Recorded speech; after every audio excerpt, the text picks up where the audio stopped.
Intanto Bardin 53-09 per la vittoria della seconda serie. Prossima gara, la sesta serie ragazze del Dorso, Irene Verde in 1, Alessia Di Salvo in 2, Alice Vanzetto in 3, Francesca Reffo in 4, Ludovica Barbero in 5, Chiara Bresolini in 6, Alessia Vignoto in 7.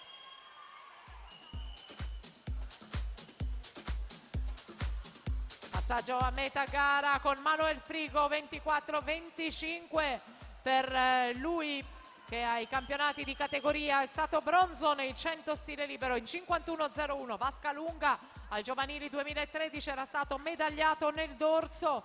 Vediamo la vasca di ritorno con Gabriele Carli in corsia centrale, ma Frigo decisamente davanti a tutti, una lunghezza su tutti.